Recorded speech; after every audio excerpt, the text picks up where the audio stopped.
Hi students, இன்றைக்கி நம்ம சேனலில் 10th standard Tamil paper presentation பற்றி தான் பார்க்க போகிறோம். ஒரு தமிழ் பேப்பர் நீங்கள் 10th ஸ்டூடெண்ட்ஸ் எப்படி ப்ரெசன்டேஷன் பண்ணால் எவ்வளோ மார்க்ஸ் ஸ்கோர் பண்ண முடியும், அதுக்கு ஒரு எக்ஸாம்பிள் பேப்பர் தான் இது. பாருங்கள், இங்கே 93 மார்க்ஸ் ஸ்கோர் பண்ணியிருக்காங்க. ஆக்சுவலாக 100 மார்க்ஸ்க்கு 93. இது வந்து ரொம்ப லேஸான விஷயம் கிடையாது, ஒரு நல்ல ஸ்கோரிங் தான். இன்னும் நீங்கள் இதை காட்டிலே அதிகமாகவே ஸ்கோர் பண்ண முடியும். இதில் இருக்கக்கூடிய பேப்பர் ப்ரெசன்டேஷன் பார்த்தீங்கன்னா உங்களுக்கு புரிஞ்சிடும். இதில் வந்து இதுக்குண்டான மார்க்ஸ் பற்றி கொடுத்துருக்காங்க, அதை வெரிஃபை பண்ணிக்கோங்க. உங்களுக்கு உண்டான இன்ஸ்ட்ரக்ஷன்ஸ் எல்லாது கொடுத்துருக்காங்க, நீங்கள் என்ன பண்ணணும் பண்ணக்கூடாது அப்படின்னு சொல்லிட்டு. ஆக்சுவலாக நீங்கள் எக்ஸாம் ஹால்குள்ளே நுழைஞ்சிட்டு உங்களுக்கு கொஸ்டின் பேப்பரும் கொடுத்துட்டாங்க, ஆன்சர் ஷீட்டும் கொடுத்துட்டாங்க. அப்போ நீங்கள் அந்த நேரத்தில் என்ன பண்ணணும் அப்படின்னு பார்த்தீங்கன்னா, ஃபஸ்ட்டு எந்த பிளேஸில் வந்து நீங்கள் சிக்னேச்சர் போடணுமோ அந்த பிளேஸில் சிக்னேச்சர் போட்டுடணும். உங்களோட ரோல் நம்பர் எல்லாம் பார்த்து கரெக்டாக ஆர்டர் வைஸில் நீங்கள் உட்காந்துடணும். அதுக்கடுத்து ஆன்சர் ஷீட்டில் பார்த்தீங்கன்னா, ஆன்சர் ஷீட்டில் உங்களுக்கு 30 பேஜஸ் அடங்கி ஒரு புக்லெட் மாதிரி கொடுப்பாங்க. அதில் 2 சைடும் தான் நீங்கள் எழுதுகிற மாதிரி வரும். வெறும் ஒரு பக்கம் மட்டும் நீங்கள் எழுதக்கூடாது, 2 பக்கமும் நீங்கள் எழுதுகிற மாதிரி வரும். அதே மாதிரி ஏதாவது ரஃப் ஒர்க்கு செய்யணும் அப்படின்னா அந்த ஆன்சர் ஷீட்டோட கீழ் பகுதியில் தான் நீங்கள் செய்கிற மாதிரி இருக்கும். அதே மாதிரி எந்த கொஸ்டின் நீங்கள் எழுதுறீங்களோ அந்த கொஸ்டின் நம்பரை நீங்கள் போட்டு எழுதணும். அந்த மாதிரி போட்டு எழுதலை அப்படின்னா உங்களுக்கு அந்த கொஸ்டினுக்கு உண்டான ஆன்சர் வந்து வேல்யூ பண்ண மாட்டாங்க. அதுக்கடுத்து பார்த்தீங்கன்னா நல்லா ஸ்பேஸ் விட்டு எழுதணும் அப்படின்னு சொல்லியிருக்காங்க. ஒவ்வொரு ஆன்சர்ஸ்க்கு அடுத்தும் ஸ்பேஸ் விடணும். அது மாதிரி உங்களுக்கே தெரியும், நம்ம என்ன பென் யூஸ் பண்ணணும் அப்படின்னு பார்த்தீங்கன்னா ப்ளூ அண்ட் பிளாக் பென் தான் யூஸ் பண்ணணும் அப்படின்னு சொல்கிறாங்க. அது மாதிரி ஏதாவது எழுதாத பேஜஸ் இருக்குது அப்படின்னா, இப்போ 30 பேஜஸுமே நம்மளால் கம்ப்ளீட் பண்ண முடியாது. ஆமாம் தானேப்பா, எல்லாருமே கம்ப்ளீட் பண்ண மாட்டாங்க. சில பேர் ஒரு 20 பேஜஸ் கம்ப்ளீட் பண்ணுவாங்க, சில பேர் வந்து 18, சில பேர் 22 இந்த மாதிரி கம்ப்ளீட் பண்ணுவாங்க. ஸோ மீதி இருக்கக்கூடிய பேஜஸில் நம்ம என்ன செய்யணும், ஸ்ட்ரைக் அவுட் பண்ணிடணும். சரிங்களா? அது மாதிரி கொஸ்டின் பேப்பரில் எந்த ஒரு இடத்துலையும் எந்த ஒரு குறியீடும் இடக்கூடாது. சரிங்களாப்பா? ஆன்சர் ஷீட்டை வந்து சேதப்படுத்தவோ கிழிக்கவோ அதை வந்து கசக்கவோ இந்த மாதிரி வேலைகளில் ஈடுபடக்கூடாது. அது மாதிரி ஆன்சர் ஷீட்டில் எந்த ஒரு பக்கத்துலேயும் உங்களுடைய பெயரையோ இல்லை உங்களுடைய ரிஜிஸ்டர் நம்பர் எதையுமே எழுதக்கூடாது. அது மாதிரி எந்த ஒரு கலர் பென்னு பென்சில் எதுவுமே யூஸ் பண்ணக்கூடாது. நார்மல் பென்சில் யூஸ் பண்ணலாம், ஆனால் கலர் பென்சில்ஸ் வந்து யூஸ் பண்ணக்கூடாது. அதுமாதிரி லெஃப்ட் சைடு மார்ஜின் சைடில் வந்து நம்ம எழுதவே கூடாது. சரிங்களா? இந்த மாதிரி இன்ஸ்ட்ரக்ஷனில் நீங்கள் நல்லா பார்த்துட்டு போகணும். அடுத்து இந்த பேப்பர் ப்ரெசன்டேஷன் பாருங்கள். ஃபஸ்ட்டு உங்களுக்கு கொஸ்டின் மேக்கே பகுதி 1ல் வந்து 15 1 மார்க் இருக்கும். அந்த 15 1 மார்க்கை நீங்கள் ஃபஸ்ட்டு எழுதுறது ரொம்ப நல்லது. அதுலேயுமே அது ஆவா ஈவா அந்த ஆப்ஷன் என்னவோ அதை கரெக்டாக பார்த்து இந்த மாதிரி லெஃப்ட் சைட் மார்ஜின் போட்டு நீங்கள் எழுதணும். சரிங்களாப்பா? இது ஃபஸ்ட்டு எழுதுனீங்கன்னா உங்களுக்கு லாஸ்ட்டில் நீங்கள் எழுதிக்கலான்னு வச்சுக்கிங்க அப்படின்னா அது வந்து உங்களுக்கு டைம் எடுக்கும். ஃபஸ்ட்டே எழுதுனீங்கன்னா ஃபுல் மார்க்ஸ் நீங்கள் ஸ்கோர் பண்ணலாம். அடுத்து பாருங்கள், உங்களுக்கு பகுதி 2 பிரிவு 1ல் 4 கொஸ்டின் 2 மார்க் வந்து 2 மார்க்ஸ் வந்து கேட்டிருப்பாங்க. மொத்தம் வந்து 6 2 மார்க்ஸ் கொடுத்துருப்பாங்க. அதில் ஏதாவது 4 மட்டும் எழுதணும் அப்படின்றது கொடுத்துருப்பாங்க. இந்த மாதிரி ஹெட்டிங் போட்டு நீங்கள் எழுதலாம், ஹெட்டிங் போடாமல் எழுதலாம். ஆனால் அந்த பாயிண்ட்ஸ் எதுவோ தெளிவாக இந்த மாதிரி நீட்டாக எழுதுனீங்கன்னா ஃபுல் மார்க்ஸ் ஸ்கோர் பண்ணலாம். தெரியுதுங்களா உங்களுக்கு? நீட்டாக எழுதணும். திருக்குறள் கம்பல்சரி கொஸ்டின் நீங்கள் கம்பல்சரி அட்டன் பண்ணு பாருங்கள், அதிலே கொடுத்துருப்பாங்க. 21வது கொஸ்டின் வந்து கம்பல்சரி நீங்கள் அட்டன் பண்ணணும் அப்படின்னு சொல்லி உங்களுக்கு குறிப்பு அப்படின்றதில் கொடுத்துருப்பாங்களே. 21வது வினாவிற்கு கட்டாயமாக விடையளிக்க. இப்போ கட்டாய விடைக்கு வினாக்களுக்கு கட்டாயமாக நீங்கள் ஆன்சர் பண்ணி ஆகணும். அடுத்து பாருங்கள், பிரிவு 2 எவ்வளோ கொடுத்துருக்காங்கன்னா ஏனும் 5 வினாக்களுக்கு மட்டும் மொத்தம் 7 கொஸ்டின்ஸ் கொடுத்துருப்பாங்க. அதில் ஏதாவது 5 கொஸ்டின்ஸ்க்கு மட்டும் ஆன்சர் பண்ணுற மாதிரி வரும். இது எல்லாமே இந்த என்ன சொல்கிறது, ஒன் வேர்ட் மாதிரி தான் இருக்கும். பகுப்பத உறுப்பிலக்கணம், புணர்ச்சி விதி, கலை சொற்கள், மயங்கொழி சொற்கள் இந்த மாதிரி இருக்கிறது தான் இதில் இருக்கும். இதெல்லாம் நம்ம நல்லா பார்த்து எழுதிக்கலாம்.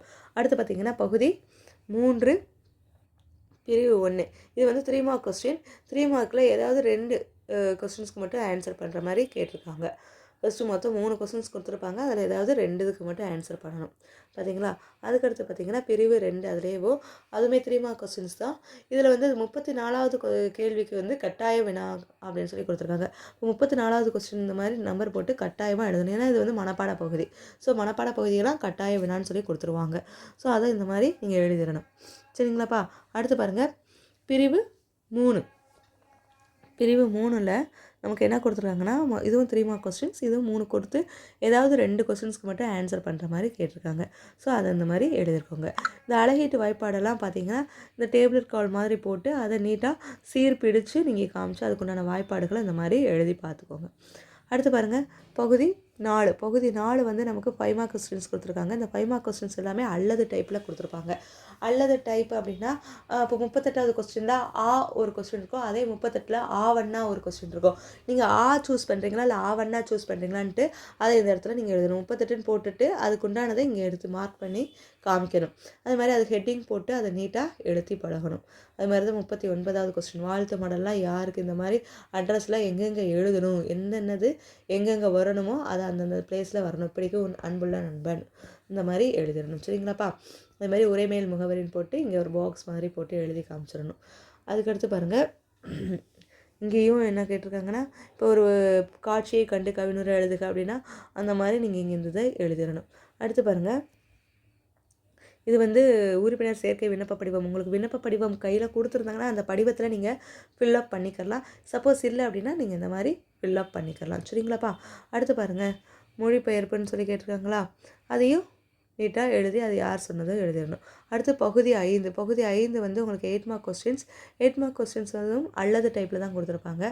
அதை வந்து இந்த மாதிரி எழுதிக்கலாம். 8 மார்க் கொஸ்டின்ஸ் பொறுத்தளவு நீங்கள் வந்து குறிப்பு சட்டம் போட்டு எழுதுறதன் மூலமாக நிறைய மார்க் ஸ்கோர் பண்ண முடியும். சரிங்களா? இங்கே பாருங்கள், குறிப்பு சட்டம் போட்டிருக்காங்களா, ஸோ அது 44 ஆவண்ணாவா நீங்கள் போட்டுட்டு அந்த குறிப்பு சட்டம் போட்டுட்டு அதுக்கு உள்ளான சப்ஹெட்டிங் அதை வந்து ப்ரீஃபாக எழுதி காமிக்கணும். ஏதாவது முக்கியமான பாயிண்ட்ஸ்னால் நம்ம இந்த மாதிரி என்ன செய்யலாம், ஹைலைட் பண்ணி காமிக்கலாம். பாருங்கள், ஹைலைட் பண்ணி காமிக்கிறாங்களா? ஸோ இந்த மாதிரி ஹைலைட் பண்ணி காமிக்கிறதுனால நமக்கு இந்த கண்டென்ட் வந்து நல்லா தெரியுதுன்றது கரெக்ஷன் பண்ணுறவங்களுக்கு நல்லாவே தெரியும். ஆமாம் தானேப்பா? ஸோ வந்து நல்லா ஹைலைட் பண்ணி காமிச்சிக்கோங்க. நீட்டாக ப்ரெசென்ட் பண்ணுங்கள். ப்ரெசன்டேஷன் தான் ஃபஸ்ட்டு. சரிங்களா? இந்த மாதிரி நீட்டாக எழுதுங்க. இதுவுமே குறிப்பு சட்டம் போட்டு இங்கே பாருங்கள், நம்ம எல்லாமே ஹைலைட் பண்ணி காமிச்சிருக்கோம். ஸோ நீங்களும் ஹைலைட் பண்ணி காமிக்கிறது மூலமாக ஈஸியாக மார்க் ஸ்கோர் பண்ணலாம். பாருங்கள், முக்கியமான டேட்ஸு, டே இதெல்லாம் இந்த மாதிரி ஹைலைட் பண்ணி காமிச்சிக்கோங்க. இந்த மாதிரிலாம் ஹைலைட் பண்ணி காமிச்சிக்கோங்க. பாருங்கள், இந்த மாதிரி பாயிண்ட் கொஸ்டினுக்கெல்லாம் இந்த மாதிரி பாயிண்ட் போட்டு நீட்டாக எழுத பாருங்கள். அப்படின்னா தான் உங்களுக்கு மார்க்ஸ் ஃபுல்லாக ஸ்கோர் பண்ண முடியும். எழுதாத பேஜஸ்லாம் இருந்துச்சுன்னா இந்த மாதிரி ஸ்ட்ரைக் அவுட் பண்ணிடுங்க. ஓகே ஸ்டூடெண்ட்ஸ், இப்போ இதன் மூலமாக நம்ம இந்த பேப்பரை வந்து எப்படி எழுதலாம், தமிழ் பேப்பருக்கு உண்டானது தான் நம்ம அப்லோட் பண்ணியிருக்கோம். ஸோ அதை வந்து எப்படி எழுதலான்றதை நீங்கள் நல்லா செக் பண்ணிக்கோங்க. இதில் ஏதாவது டவுட்ஸ் இருந்துச்சுன்னா நம்ம கமெண்ட் செக்ஷனில் கமெண்ட் பண்ணுங்கள், நம்ம கிளியர் பண்ணிக்கலாம். இல்லை உங்களுக்கு தமிழ் சம்மந்தமாக ஏதாவது டவுட்ஸோ இல்லை எங்களுக்கு இதை வந்து இன்னொரு தடவை டீச் பண்ணுங்கள், இது எப்படி எழுதுறதுன்னு தெரில, இன்ஃபேக்ட் வந்து 15 1 மார்க் இருக்கா, அதில் வந்து 12 அதாவது கொஸ்டின் நம்பர் 12லேருந்து 15 வரையுமே கம்பல்சரி ஆன்சர் பண்ணுற மாதிரி இருக்கும். ஒரு பாடல் கொடுத்து அந்த பாடல்லேருந்து கொஸ்டின் கேட்டிருப்பாங்க. அந்த பாடல் வந்து உங்கள் புக்குக்குள்ளே இருக்கக்கூடிய பாடல் வரிகளை தான் எடுத்து கொடுத்துருப்பாங்க. அது எங்களுக்கு தெரியலை அப்படின்னாலும் அது கமெண்ட் செக்ஷனில் கமெண்ட் பண்ணுங்கள், நாங்கள் அதுக்குண்டான கிளாஸஸும் எடுக்கிறோம். சரிங்களா? அதையும் பார்த்துக்கோங்க. நம்ம சேனலை சப்ஸ்கிரைப் பண்ணாமல் பார்க்குறவங்க பண்ணிவிட்டு பாருங்கப்பா. அப்போனா தான் நாங்கள் போடக்கூடிய எக்ஸாம் பாயிண்ட் ஆஃப் வியூ இன்ஸ்ட்ரக்ஷனில் உங்களுக்கு உடனுக்குடனே வந்து சேரும். ஓகே ஸ்டூடெண்ட்ஸ், இந்த எக்ஸாம் நல்லா அட்டென்ட் பண்ணுங்கள். உங்கள் எல்லாத்துக்கும் எங்களுடைய வாழ்த்துக்கள். தேங்க்யூ.